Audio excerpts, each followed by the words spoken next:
ഞാൻ നിഷ്കളങ്ക മാർഗത്തിൽ ശ്രദ്ധ വയ്ക്കും.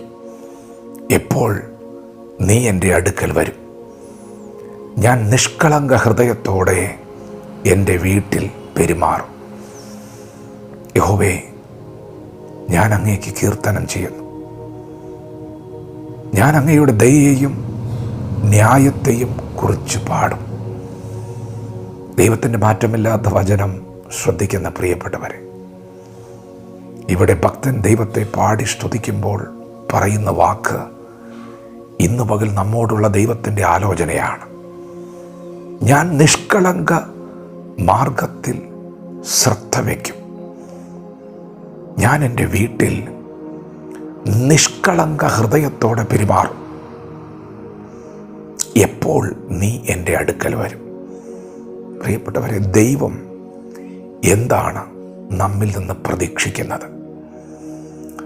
നമ്മുടെ ജീവിതത്തിൽ നാം ഏത് മാർഗത്തിൽ സഞ്ചരിക്കുവാനാണ് ദൈവം ആഗ്രഹിക്കുന്നത്?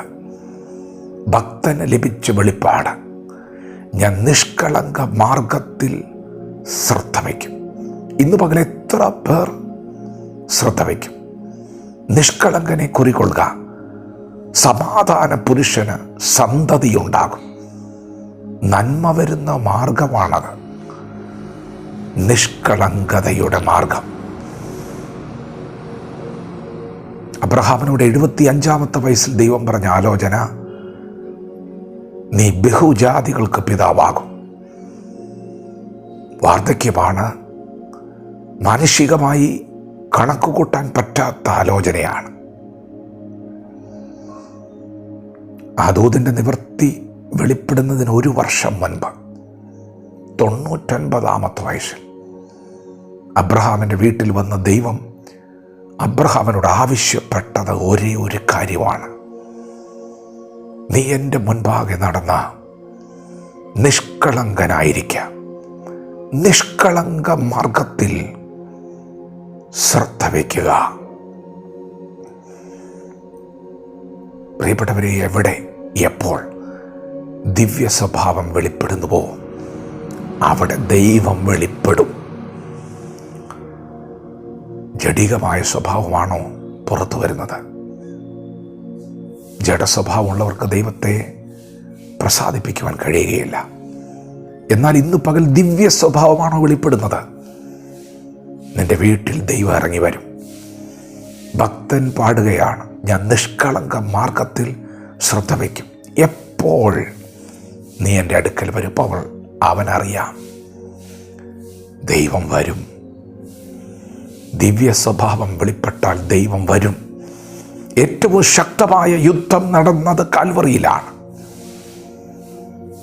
മാനവകുലത്തിൻ്റെ രക്ഷയ്ക്ക് വേണ്ടിയുള്ള യുദ്ധം, മാനവരാശിക്ക് നിത്യജീവൻ ലഭിക്കാൻ വേണ്ടി നടന്ന യുദ്ധം. ആ യുദ്ധത്തിൽ യേശു എടുത്ത ആയുധം ദിവ്യ സ്വഭാവമാണ്. ക്രിസ്തുവിൻ്റെ ഭാവം തന്നെ നിങ്ങൾ ആയുധമായി ധരിക്കുവിൻ. ഭാവമാണ് ആയുധമായത്. വാഴ്ചകളെ അധികാരങ്ങളെയും ആയുധവർഗം വെപ്പിച്ച് ശത്രുവിനെ പരസ്യ കാഴ്ചയാക്കി ക്രൂശിന്മേൽ ജയോത്സവം കൊണ്ടാടി ദൈവം ഇറങ്ങി വന്ന് യുദ്ധം ചെയ്തത് ദിവ്യ സ്വഭാവം വെളിപ്പെട്ട പ്ലാറ്റ്ഫോമിലാണ്. നിഷ്കളങ്ക മാർഗത്തിൽ ശ്രദ്ധ വയ്ക്കാമോ? ദൈവം ഇറങ്ങി വരും. നിന്റെ വീട്ടിലിറങ്ങി വരും. അവൻ നിന്റെ കൂടെ നടക്കും. നീ നിഷ്കളങ്ക മാർഗത്തിൽ ശ്രദ്ധ വെച്ചാൽ. വചനത്തോട് പ്രതികരിക്കാം. ദൈവം നമ്മെ ഓരോരുത്തരും ഈ പകൽ അനുഗ്രഹിക്കുമാറാകട്ടെ. ആമേൻ.